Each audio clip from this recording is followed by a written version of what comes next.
अध्याय 2 नगरपालिका गठन और संरचना। धारा 4 नगरपालिका बोर्ड को अधिनियम के ऐसे उपबंधों के प्रवर्तन को छूट देने की शक्ति थी जो उसके अनुपयुक्त हो। इसका अर्थ राज्य सरकार अधिसूचना द्वारा और खेलकूद कारणों से किसी नगरपालिका बोर्ड को विशेष उपबंध से छूट दी जा सकती है। धारा 5 नगरपालिका की स्थापना और निगमन। संक्रमण क्षेत्रों में नगरपालिका बोर्ड, लघुतर नगरीय क्षेत्रों में नगर परिषद, वृहद नगरीय क्षेत्रों में नगर निगम। नोट: नगरपालिका ऐसे क्षेत्रों में गठित नहीं की जा सकती जिसे राज्यपाल औद्योगिक नगरी के रूप में निर्दिष्ट करे। नोट: राज्य सरकार किसी नगरीय क्षेत्र के सांस्कृतिक, ऐतिहासिक, पर्यटक या इसी प्रकार के अन्य महत्व को ध्यान में रखते हुए विकास प्राधिकरण का गठन किया जा सकेगा जब कोई आवास गृह, विनिर्माणशाला, भांडागार या उद्योग या कारोबार का स्थान 2 या 2 से अधिक पार्श्वस्थ नगरपालिका क्षेत्र की सीमाओं के भीतर स्थित हो। तब राज्य सरकार राजपत्र में अधिसूचना द्वारा ऐसी नगरपालिका क्षेत्र घोषित कर सकेगी। अगर गांव नगरपालिका क्षेत्र घोषित किया जाए, इसके प्रभाव: ऐसा क्षेत्र गांव नहीं होगा। गांव के लिए स्थापित पंचायत उसमें कार्य करना बंद कर देगी। अगर गांव को नगरपालिका क्षेत्र घोषित किया जाए तो उसमें कार्यरत वार्ड पंच सदस्य, उप सरपंच, उपाध्यक्ष, सरपंच, अध्यक्ष समझे जाएंगे। अगर गांव के क्षेत्र को नगरपालिका क्षेत्र में मिलाया जाता है तो उस गांव के वार्ड पंच, उप सरपंच, सरपंच उस नगरपालिका में अतिरिक्त सदस्य समझे जाएंगे। ऐसे क्षेत्र में गांव में राजस्थान पंचायती राज अधिनियम 1994 के आदेश अधिसूचना प्रभावी नहीं रहेंगी। धारा 6 नगरपालिका की संरचना। नगरपालिका के सभी स्थान वार्डों के नाम से जाने जाते हैं। वार्ड के सदस्य प्रत्यक्ष निर्वाचन के माध्यम से चुने जाते हैं। 3 प्रकार के सदस्य: निर्वाचित, मनोनीत, पदेन सदस्य। मनोनीत संख्या 4 या निर्वाचन का 10% जो भी कम हो, इसको मत देने का अधिकार नहीं है। पदेन सदस्य: एमएलए, एमपी इस नगरपालिका क्षेत्र का प्रतिनिधित्व करने वाले मत देने का अधिकार होता है।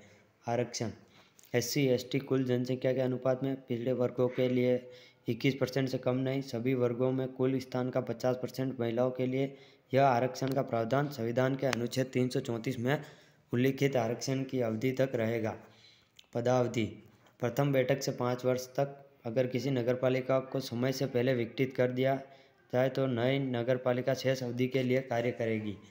धारा 8 नगरपालिका का शासन का नगरपालिका में निहित होना। नगरपालिका शासन नगरपालिका बोर्ड, नगर परिषद या नगर निगम में उनके अध्यक्षों के माध्यम से निहित होगा। धारा 9 वार्डों का विभाजन। वार्डों का विभाजन निर्वाचन उद्देश्य के लिए। नगरपालिका के लिए निर्वाचित कुल स्थानों की संख्या के बराबर वार्डों का विभाजन। प्रत्येक वार्ड का प्रतिनिधित्व उस वार्ड की जनसंख्या के आधार पर होगा। धारा 10 वार्डों की अवधारणा। राज्य सरकार आदेश द्वारा वार्डों की अवधारणा करेगी। वार्ड निर्धारण: निर्वाचन के प्रयोजन के लिए वार्ड की सीमा। SC, ST, OBC महिला सदस्यों हेतु आरक्षित स्थानों का संवहन चक्रानुक्रम में। वार्डों की संख्या का निर्धारण क्षेत्र उत्तरी पश्चिमी कोण से शुरू होगा। नोट: इस प्रकार के आदेश का प्रारूप संबंधित नगरपालिका को टिप्पणी हेतु भेजा जाएगा। समय सीमा: 7 दिवस से कम अवधि न हो। धारा 11 नगरपालिका के लिए निर्वाचन किसके द्वारा? राज्य निर्वाचन आयोग द्वारा। कब? 5 वर्ष की समाप्ति से पूर्व, परंतु अगर नगरपालिका का विघटन हो तो चुनाव 6 माह में करवाना अनिवार्य है। अवधि अंतिम 6 माह हो तो चुनाव जरूरी नहीं है। धारा 12 राज्य निर्वाचन आयोग के कृत्यों कार्यों का प्रत्यायोजन। उप निर्वाचन आयुक्त राज्य निर्वाचन आयोग के सचिव द्वारा। धारा 13 प्रत्येक वार्ड के लिए निर्वाचक नामावली। निर्वाचन रजिस्ट्रीकरण अधिकारी द्वारा निर्वाचक नामावली तैयार की जाती है। निर्वाचन रजिस्ट्रीकरण अधिकारी की नियुक्ति राज्य सरकार के परामर्श से राज्य निर्वाचन आयोग द्वारा की जाती है। राज्य निर्वाचन आयोग 1 से अधिक सहायक निर्वाचक रजिस्ट्रीकरण अधिकारी नियुक्त कर सकेगा। निर्वाचक सूची में पंजीकरण, नाम जुड़वाने हेतु योग्यता। उम्र 18 वर्ष से कम की आयु का न हो। 1 जनवरी। निवास: मामूली तौर पर निवासी अर्थात उस वार्ड का निवासी किसको समझा जाएगा, किसको नहीं। किसको समझा जाएगा? उस वार्ड के एमएलए, एमपी ये उस वार्ड में अभी नहीं रह रहे हैं परंतु उस वार्ड के सदस्य हैं। वार्ड से अनुपस्थित हो सकता है। कोई दूसरे शहर में नौकरी करता है परंतु निर्वाचक सूची वोटर लिस्ट में तो नाम उसी वार्ड में होगा। इसको वार्ड सदस्य नहीं समझा जाएगा। मानसिक रोगी किसी घर पर स्वामित्व या कब्जा रखता हो सकता है उस व्यक्ति ने घर खरीद रखा हो, स्थायी निवास उसका दूसरा वार्ड हो। होटल, हॉस्टल, कारावास में रहने वाले व्यक्ति क्योंकि उनका निवास तो कोई दूसरा वार्ड है, यहाँ तो केवल वे रह रहे हैं। नोट: 1 से अधिक वार्ड में 1 से अधिक वोटर लिस्ट में नाम नहीं जुड़वा सकते। धारा 14 निर्वाचक नामावली में पंजीकरण के लिए निर्भरताएं अयोग्यताएं अर्थात कौन वोटर लिस्ट में नाम जुड़वा सकता है, भारत का नागरिक नहीं है, विकृत मानसिक रोगी, अन्य अपराध, निर्वाचन में भ्रष्ट आचरण। नोट: अगर एक बार पंजीकरण के पश्चात कोई व्यक्ति लिखित अयोग्यता से अग्रस्त हो जाए तो नाम वापस हटा दिया जाएगा। धारा 15 मिथ्या घोषणा: अगर कोई व्यक्ति कोई भी झूठी सूचना से निर्वाचक सूची का नाम पंजीकरण करवाता है तो 1 वर्ष तक की सजा, 2000 से 5000 तक जुर्माना। धारा 16 मुख्य निर्वाचन अधिकारी नियुक्ति: राज्य सरकार के परामर्श के बाद राज्य निर्वाचन आयोग कार्य। राज्य में इस अधिनियम के अधीन निर्वाचन संचालन, निर्वाचक नामावलियों की तैयारी, पुनरीक्षण। धारा 17 जिला निर्वाचन अधिकारी नियुक्ति: राज्य सरकार के परामर्श के बाद राज्य निर्वाचन आयोग एक जिले में एक से अधिक भी हो सकते हैं। कार्य: जिले की नगर पालिकाओं में निर्वाचनों में संचालन के संबंध में सभी कार्यों का समन्वय और पर्यवेक्षण का कार्य। अन्य कार्य जो भी राज्य निर्वाचन आयोग या मुख्य निर्वाचन आयोग द्वारा सौंपे जाए। धारा 18 स्थानीय प्राधिकारियों आदि के कर्मचारी वृंद का उपलब्ध कराया जाना: राज्य का प्रत्येक स्थानीय प्राधिकारी मुख्य निर्वाचन अधिकारी द्वारा अपेक्षित किए जाने पर निर्वाचक रजिस्ट्रीकरण अधिकारी को निर्वाचन कार्य हेतु कर्मचारी उपलब्ध करवाए जाएंगे। कौन? स्थानीय प्राधिकारी किसके कहने पर? मुख्य निर्वाचन अधिकारी के। किसको? निर्वाचक रजिस्ट्रीकरण अधिकारी को। धारा 19 अधिकारियों और कर्मचारियों के राज्य निर्वाचन आयोग में प्रतिनियुक्ति पर समझा जाएगा। निर्वाचन कार्य के दौरान जितने भी कर्मचारी अधिकारी के लगे हुए हैं उन्हें उस अवधि में राज्य निर्वाचन आयोग द्वारा प्रतिनियुक्ति पर समझा जाएगा। उदाहरण: कोई शिक्षक ऐसे कार्य में लगा हुआ है, उन्हें उस अवधि में यह समझा जाएगा कि उक्त शिक्षक राज्य निर्वाचन आयोग में प्रतिनियुक्ति पर है। धारा 20 निर्वाचन नामावली तैयार करने आदि से सशक्त पदीय कर्तव्यों का भंग होना: अगर कोई अधिकारी या कर्मचारी जो निर्वाचक कार्य करते समय अपनी ड्यूटी से लापरवाही करते हैं तो दंड का प्रावधान, सजा 3 माह से 2 वर्ष तक, जुर्माना 1000 से 2000। नोट: न्यायालय स्वयं संज्ञान नहीं ले सकता अर्थात शिकायत जरूरी है। धारा 21 सदस्य होने के लिए अर्हता योग्य व्यक्ति: न्यूनतम उम्र 21 वर्ष, निवास किसी भी वार्ड के लिए वोटर होना जरूरी होता है। आरक्षित सीटें: ऐसे मामले में उस आरक्षित वर्ग से संबंधित होना आवश्यक, साथ ही उस वार्ड में वोटर निर्वाचक होना जरूरी। महिला आरक्षित सीट के लिए महिला होना जरूरी, साथ ही उस वार्ड में वोटर। धारा 21 का कुछ स्थानों पर निर्वाचन के लिए विशेष योग्यता अर्हता है। उम्र 21 से 35 वर्ष आयु वर्ग, परंतु निम्नलिखित में से अधिक सीटें विशेष योग्यता के तहत आरक्षित नहीं की जा सकती। SC, ST, OBC महिला आरक्षित सीट है तो प्रत्येक से 2 से अधिक स्थान नहीं, अर्थात 2 सीट। अगर SC, ST, OBC महिला आरक्षित स्थान 3 या 3 से कम है तो वहाँ केवल 1 सीट। अनारक्षित स्थान 5 या 5 से कम है तो वहाँ 1 सीट। अनारक्षित स्थान 5 से अधिक है वहाँ 5 पर 1 सीट, 5 पर 1, 10 पर 2, इस प्रकार विशेष योग्यता निर्धारित। धारा 22 एक से अधिक वार्ड के लिए चुनाव लड़ने पर निर्वाचन प्रतिबंध: कोई भी व्यक्ति एक से अधिक वार्ड से चुनाव लड़ने का हकदार नहीं होगा। अगर किसी व्यक्ति ने एक से अधिक वार्डों के लिए नामांकन दाखिल किया हो, अपना नामांकन उम्मीदवारी वापस लेने के लिए निर्धारित अंतिम तारीख को शाम 3 बजे से पूर्व नोटिस देगा। नोट: अगर कोई व्यक्ति ऐसा नहीं करता है तो यह समझा जाएगा कि उसने सभी स्थानों से अपनी उम्मीदवारी वापस ले ली है। धारा 23 यानों, ध्वनि विस्तारकों आदि के उपयोग पर निर्बंधन रोक: अर्थात नगरपालिका के निर्वाचन के लिए अधिसूचना के प्रकाशन की तारीख से निर्वाचन की संपूर्ण प्रक्रिया पूर्ण होने तक उम्मीदवार या उसके द्वारा प्राधिकृत अभिकर्ता एजेंट द्वारा यानों या ध्वनि विस्तारकों, कटआउट, होर्डिंग पोस्टर पर प्रतिबंध। उल्लंघन करने पर 2000 जुर्माना, 6 वर्ष तक नगरपालिका सदस्य चुने जाने पर प्रतिबंध। नोट: अपराध का संज्ञान स्वयं न्यायालय द्वारा नहीं, राज्य निर्वाचन आयोग द्वारा प्राधिकृत अधिकारी द्वारा शिकायत करने पर। धारा 24 सदस्यों के लिए साधारण निर्भरता अयोग्यता: 6 माह या अधिक का कारावास हो चुका हो, न्यायालय में ऐसा मामला विचाराधीन हो जिसमें 5 वर्ष या अधिक सजा हो सकती है, न्यायालय द्वारा ऐसे किसी अपराध के लिए दोषी ठहराया गया जिसमें नगरपालिका की संपत्ति का निधि का गबन किया हो। खाद्य अपमिश्रण निवारक अधिनियम 1954 के तहत सजा, भारतीय दंड प्रक्रिया संहिता 1973 की धारा 110 के तहत आदेश, केंद्रीय या राज्य सेवा से हटाया गया हो, ऐसा व्यापार किया हो जो करना वैध नहीं है, कोई लाभ का पद धारण करता हो। धारा 25 मतदान का अधिकार: वार्ड की निर्वाचक नामावली में पंजीकृत व्यक्ति को वार्ड में मत देने का अधिकार होगा। कौन व्यक्ति मत नहीं देगा। धारा 14 में किसको अयोग्य ठहराया गया है। कोई व्यक्ति एक से अधिक वार्डों में मत देता है तो समस्त वार्डों का मत शून्य होगा। एक ही वार्ड में एक से अधिक बार मत नहीं देगा। कारागार दंडादेश के अधीन व्यक्ति। नोट: कारागार वाली अयोग्यता निवारक निरोध में लागू नहीं होती है। धारा 26 निर्वाचन में मत देने की रीति। मत पत्र के माध्यम से जैसा विधि द्वारा विहित किया जाए। कोई निर्वाचक एक से अधिक उम्मीदवारों को मत देता है तो मत शून्य मानकर नामंजूर किए जाएंगे। यदि वह धारा 35 या धारा 41 के अधीन निरर्थित योग्यता हो। यदि वह राजस्थान विधानसभा के निर्वाचनों के प्रयोजनों के लिए अयोग्य, दिवालिया हो, विकृत, नगरपालिका में कोई कार्य उसकी भागीदारी स्वयं या परिवार के सदस्य का प्रत्यक्ष या अप्रत्यक्ष हित 2 से अधिक संतान है। 27 नवंबर 1995 नगरपालिका की राशि बकाया हो। केंद्र या राज्य सरकार द्वारा अंशकालिक या पूर्णकालिक नियुक्ति। किसी सोसाइटी विश्वविद्यालय में वैतनिक पद। 6 वर्ष की समाप्ति बाद कारावास अयोग्यता लागू नहीं। धारा 27 आवश्यक रिक्तियाँ किस प्रकार भरी जाएंगी। किसी सदस्य के पद पर समय व्यतीत हो जाने अन्यथा होने वाली आकस्मिक रिक्ति उपनिर्वाचन से भरी जाएगी। आकस्मिक रिक्ति के समय निर्वाचित सदस्य शेष कार्यकाल के लिए ही निर्वाचित। अगर ओबीसी, एससी, एसटी महिला पद पर किसी उम्मीदवारी ने पद छोड़ा है, पद खाली हो तो उस पद पर उसी वर्ग का उम्मीदवार निर्वाचित होगा।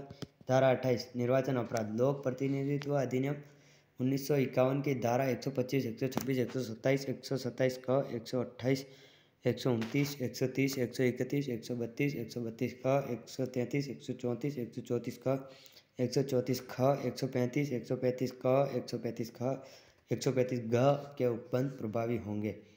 भ्रष्ट आचरण। धारा 29 भ्रष्ट आचरण का आशय है निम्नलिखित होगा। रिश्वत लेना देना। किसी उम्मीदवार द्वारा जाति, धर्म, लिंग आदि के आधार पर वोट मांगना। किसी उम्मीदवार द्वारा धर्म के आधार पर या देवी शक्ति के आधार पर वोट मांगना या सामाजिक अधिकार की धमकी देकर वोट मांगना। सती प्रथा को गौरवान्वित करना अर्थात सती के आधार पर वोट मांगना। उम्मीदवार द्वारा राजपत्रित अधिकारियों, कर्मचारियों आदि को काम में लेना। धारा 30 निर्वाचन संबंधी मामलों में सिविल न्यायालयों की अधिकारिता अर्थात वार्डों के परिसीमन, निर्वाचन नामावली आदि के किसी भी प्रश्न को न्यायालय में चुनौती नहीं दी जा सकती। धारा 31 निर्वाचन याचिका। किसी भी नगरपालिका के सदस्य के निर्वाचन को जिला न्यायाधीश के समक्ष निर्वाचन की तारीख से 1 मास के भीतर चुनौती दी जा सकती है। धारा 32 जिला न्यायाधीश के आदेशों से अपील। कहाँ पर उच्च न्यायालय में समय 30 दिवस, विशेष पर्याप्त कारण हो तो 30 दिवस के बाद भी। अन्य बिंदु ऐसी अपील जो निर्वाचित उम्मीदवार के निर्वाचन को शून्य घोषित करते हुए आदेश के विरुद्ध हो, जहाँ उच्च न्यायालय उस आदेश जिससे अपील की गई हो के प्रवर्तन पर रोक लगा सकेगा। नोट: हाईकोर्ट 3 माह के भीतर अपील का निपटान करने का प्रयास करेगा। धारा 33 समस्त उम्मीदवारों का निर्वाचन अपास्त शून्य घोषित होने की दशा में प्रक्रिया। सभी सदस्यों या 2/3 सदस्यों का निर्वाचन धारा 31-32 के तहत शून्य घोषित कर दिया जाता है तो राज्य सरकार नगरपालिका को विघटित करेगी। धारा 34 आदेश और विनिश्चित की अंतिमता अर्थात अगर अपील उच्च न्यायालय में नहीं की गई हो तो जिला न्यायाधीश का निर्णय तथा अपील हाईकोर्ट में की गई हो तो हाईकोर्ट का निर्णय अंतिम होगा। धारा 35 निरर्थताएँ अर्थात अयोग्यता। धारा 28 निर्वाचन अपराध। धारा 29 भ्रष्ट आचरण अपराध सिद्ध दोष 6 वर्ष तक अवधि। धारा 36 निरर्थताएँ का हटाया जाना या उसकी कालावधि में कमी करना। राज्य सरकार लेखबद्ध कारणों से कोई अंतिम अयोग्यता को हटा सकती है। धारा 37 पद की शपथ। पद ग्रहण करने से पूर्व कलेक्टर या इस प्रयोजन के लिए प्राधिकृत कलेक्टर द्वारा प्राधिकारी के समक्ष शपथ समयावधि 1 मास की कालावधि के भीतर परंतु अगर कोई सदस्य इस अवधि के दौरान विचाराधीन कैदी था या विरुद्ध व्यक्ति या राजनीतिक कैदी के रूप में जेल में था तो यह अवधि शामिल नहीं होगी। धारा 38 त्यागपत्र। सदस्य अपना त्यागपत्र अध्यक्ष को देगा। कार्यपालक मजिस्ट्रेट द्वारा प्रमाणित नोटिस। त्यागपत्र नोटिस की तारीख से 15 दिन की समाप्ति के पश्चात या अध्यक्ष द्वारा त्यागपत्र स्वीकार करने की तारीख जो भी पहले हो प्रभावी होगा। धारा 39 सदस्य का हटाया जाना। आधार पहला नगरपालिका की इजाज़त के बिना 3 से अधिक कर्मवर्ती साधारण बैठकों में अनुपस्थित परंतु विचाराधीन कैदी या विरुद्ध व्यक्ति या राजनीतिक कैदी के रूप में जेल में था पद की शपथ लेने में विफल रहा हो। धारा 37, धारा 14 या धारा 21 या धारा 24 निर्योग्यता, कर्तव्य पालक अपेक्षा, निकृष्ट आचरण या अन्य विनियोग्यता जांच। राज्य सरकार स्वयं या राज्य स्तरीय सेवा की रैंक का प्राधिकारी संबंधित सदस्य को स्पष्टीकरण का अवसर दिया जाएगा जब तक जांच चल रही होती है, अर्थात पद से नहीं हटा दिया जाए। सदस्य अपने पद पर बना रहेगा, समस्त कर्तव्य निर्वहन करेगा। धारा 40, पदावधि की समाप्ति के पश्चात कथित अभिकरणों की जांच। नगरपालिका सदस्य अध्यक्ष या उपाध्यक्ष के विरुद्ध अगर कोई जांच हो तो कार्यकाल समाप्ति के बाद या उसके ऐसा कोई अध्यक्ष या उपाध्यक्ष न रहने के बाद भी प्रारंभ की जा सकती है। अगर जांच पहले ही शुरू की जा चुकी है तो सदस्य उपाध्यक्ष अध्यक्ष न रहने पर भी लागू रहेगी। अगर कोई सदस्य अध्यक्ष उपाध्यक्ष दूसरे कार्यकाल के लिए निर्वाचित होते हैं और जांच पहले वाले कार्यकाल की चल रही है तो वह चालू रखी जाएगी। धारा 41, धारा 39 के अधीन हटाए गए सदस्यों की निर्योग्यता। अगर किसी सदस्य को या तो धारा 39 के तहत हटा दिया गया हो तो धारा 40 के अंतर्गत जांच निष्कर्ष उसके प्रतिकूल है तो ऐसे सदस्य पर 6 वर्ष तक पुनर्निर्वाचन प्रतिबंध होंगे। धारा 42, किसी नगरपालिका के सदस्य का पद और संसद, राज्य विधानमंडल या पंचायती राज संस्था की सदस्यता एक साथ धारण करने पर प्रतिबंध, अर्थात कोई सदस्य एक साथ दोनों पद धारण नहीं कर सकता। अगर कोई व्यक्ति एमएलए एमपी पंचायती राज का सदस्य है और किसी नगरपालिका के सदस्य के रूप में निर्वाचित हो जाता है तो 14 दिवस की समाप्ति पर वह ऐसा सदस्य नहीं रहेगा जब तक कि एमएलए एमपी पंचायत सदस्य त्यागपत्र न दे दिया हो। परंतु पहले ही नगरपालिका सदस्य है एमएलए एमपी सदस्य निर्वाचित कर लिया जाता है तो संसद या राज्य विधानसभा या पंचायती राज सदस्य निर्वाचित होने की तारीख से 14 दिवस की समाप्ति पर ऐसा सदस्य नहीं रहेगा जब तक कि वह एमएलए एमपी सदस्य अपने स्थान से त्यागपत्र नहीं देता है। धारा 43, प्रत्येक नगरपालिका में एक अध्यक्ष और एक उपाध्यक्ष होगा। नगर निगम महापौर, उप महापौर, नगर परिषद सभापति, उप सभापति, नगरपालिका अध्यक्ष, उपाध्यक्ष। नगरपालिका के अध्यक्षों के पद अनुसूचित जातियों, जनजातियों, ओबीसी महिलाओं के लिए प्रावधानानुसार आरक्षित रहेंगे। आरक्षण प्रावधान फैलाव संपूर्ण राज्य में होगा, अर्थात एससी एसटी महिलाओं के लिए यथासाध्य उन क्षेत्रों में स्थित होगी जिनमें उन जातियों की जनसंख्या के साथ राज्य की कुल जनसंख्या से तुलनात्मक रूप से अधिक है। यह आरक्षण प्रावधान संविधान के अनुच्छेद 334 में विनिर्दिष्ट कालावधि की समाप्ति पर प्रभावी नहीं रहेगा। अध्यक्ष उपाध्यक्ष अनुपस्थित, अगर 1 माह से अधिक की कालावधि तक अनुपस्थित तो वह अध्यक्ष उपाध्यक्ष नहीं रहेगा जब तक कि नगरपालिका ने उसे अवकाश मंजूर न किया हो। अध्यक्ष के पद पर रिक्ति होने के कारण यह पद 6 माह की अवधि में भरा जाएगा। नवीन अध्यक्ष शेष अवधि के लिए पद ग्रहण करेगा। राज्य सरकार अपरिहार्य परिस्थितियों के मामले में निर्वाचन तारीख को पूर्वोक्त कालावधि से आगे अधिकतम 3 माह बढ़ा सकती है। निर्वाचित अध्यक्ष उपाध्यक्ष को नाम यथाशीघ्र राजपत्र में प्रकाशित किए जाएंगे। नगरपालिका का अध्यक्ष नगरपालिका निधि से ऐसे मासिक भत्ते सुविधा प्राप्त करेगा जो निर्वाचित की जाए। धारा 44, अध्यक्ष उपाध्यक्ष के निर्वाचन की विधि मान्यता का अवधारण, अर्थात अध्यक्ष उपाध्यक्ष के चुनाव को चुनौती देनी हो तो उस नगरपालिका क्षेत्र पर क्षेत्रीय अधिकारिता रखने वाले जिला न्यायाधीश को प्रस्तुत निर्वाचन याचिका के द्वारा प्रश्नगत किया जा सकता है। जिला न्यायाधीश निर्वाचन याचिका को अपने अधीनस्थ किसी न्यायाधीश को सुनवाई तथा निपटारे के लिए हस्तांतरित कर सकता है। धारा 45, मुख्य नगरपालिका कृत्य, लोक स्वास्थ्य, स्वच्छता, ठोस अपशिष्ट का प्रबंधन, सफाई व्यवस्था आदि, सार्वजनिक मार्ग, भवनों में रोशनी की व्यवस्था, आग बुझाना आदि, सार्वजनिक संपत्ति की रक्षा करना, जन्म मृत्यु का पंजीकरण करना, जनसंख्या नियंत्रण व परिवार कल्याण के कार्य करना, कांजी हाउस का रखरखाव करना, यातायात व्यवस्था करना, शैक्षणिक व खेलकूद गतिविधियों को बढ़ावा देना। धारा 46, अन्य नगरपालिका कृत्य, पर्यावरण संरक्षण, लोक स्वास्थ्य स्वच्छता, शिक्षा व संस्कृति के कार्य, लोक कल्याण के कार्य, प्राकृतिक आपदा प्रबंधन आदि। धारा 47, राज्य सरकार द्वारा समुद्देशित कृत्य, राज्य सरकार द्वारा साधारण या विशेष आदेश द्वारा किसी नगरपालिका को अन्य कृत्यों का कार्यों का पालन करने की अपेक्षा कर सकेगी। धारा 48, अध्यक्ष और उपाध्यक्ष के कृत्य, नगरपालिका की नियमित बैठक आयोजित करना, बैठकों की अध्यक्षता करना, बैठक में कार्य संचालन को विनियमित करना, नगरपालिका के वित्तीय और कार्यपालक प्रशासन पर निगरानी करना, इस अधिनियम द्वारा प्रदत्त सभी कृत्यों का पालन करना।